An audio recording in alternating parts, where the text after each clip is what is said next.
Today I would like to discuss a post that I created recently and I posted recently, my pink post on narcissistic mothers. So in this short video, I'm going to go through the post with you.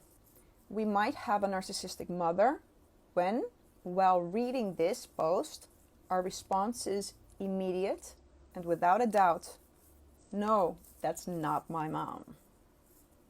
Okay.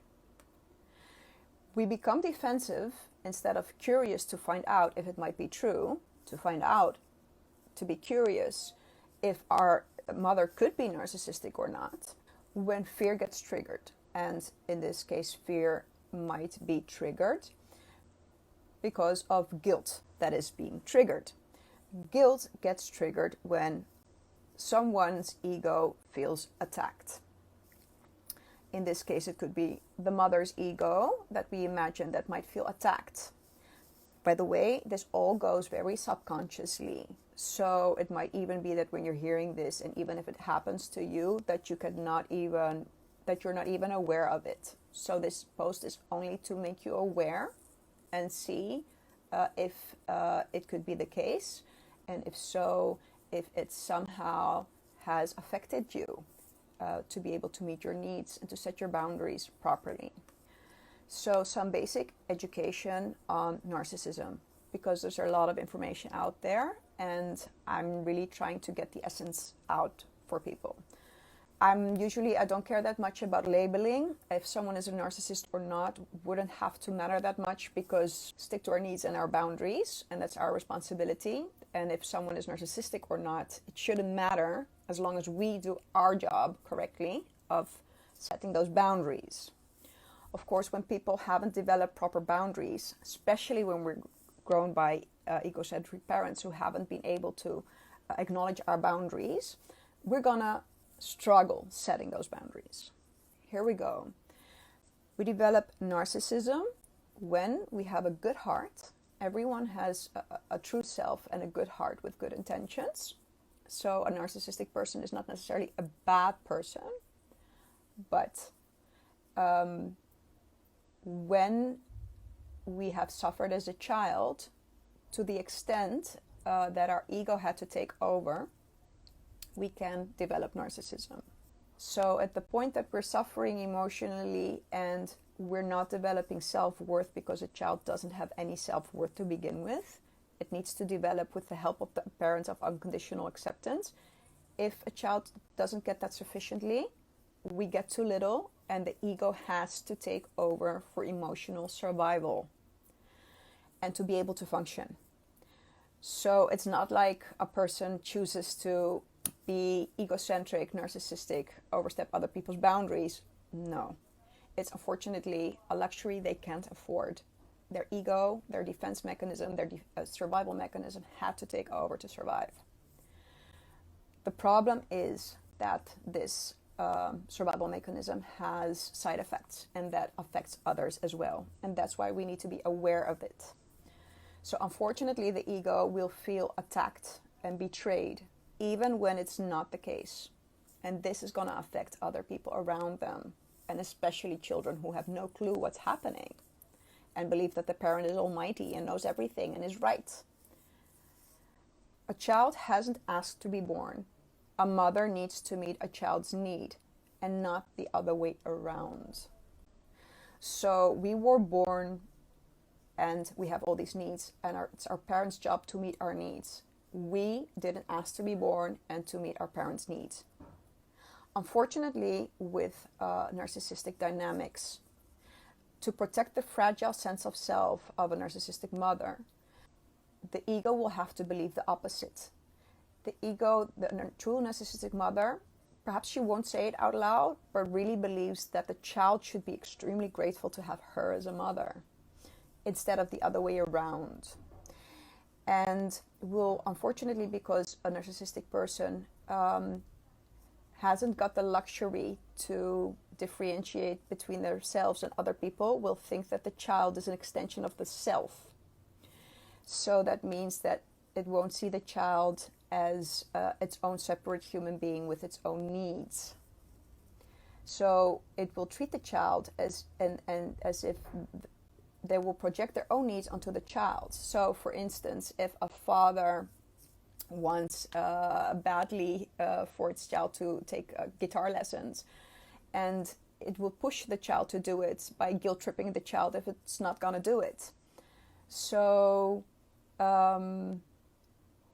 only by a parent understanding, oh my God, what I'm doing now, these are my needs, and the child says it doesn't feel like it, the child doesn't seem to like it, so why am I pushing my child to take guitar lessons? When a parent has the ability to become aware of their projecting their own needs on the child, they're able to see the child as a different human being, separate human being with its own needs, and to respect that. If a parent is not able to do that, it's gonna think that what its needs are, the mother's needs are, or in this case the father's needs, is going to be their needs. They're going to be confused. Okay. Typical narcissistic father dynamics are more visible. Mothers are less visible. So with a father, it would look like this. A father could be focusing on making their children perform better than others, for instance, and would devalue the child.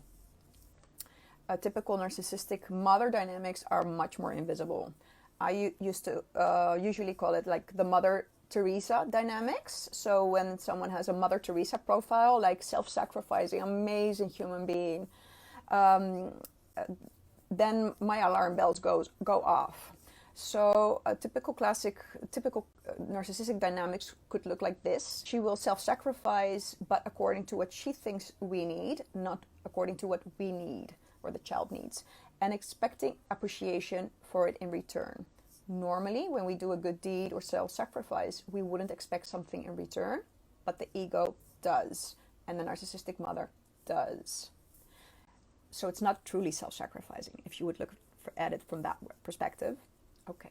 So with the narcissistic dynamics mother, we will feel we owe her, which is not normally healthy. We don't owe anything to our parents. They owe us until our 18th to meet our needs. And of course we can help out, but we would need appreciation for that. It shouldn't be taken for granted all the time. Disagreeing with a narcissistic mother feels to her as if we don't love her, as if we're betraying her. And also with a narcissistic mother, we will idealize her. And the reason is that the ego needs to be idealized. Our true self doesn't need to be idealized, because people dominated by their true self who haven't needed a defense mechanism have the luxury of having basic self-esteem. And unfortunately, a narcissistic person doesn't have that luxury. They lack the self-esteem, so they need to be idealized to compensate for that. The problem is, this is important, the problem is not our mother being narcissistic, if our mother turns out to be narcissistic. It's us denying she is narcissistic.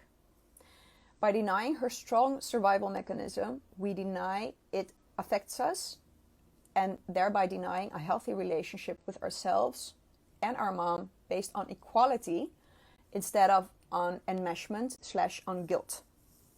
As we project our child-parent dynamics onto adult relationships, we might miss out on healthy adult relationships too.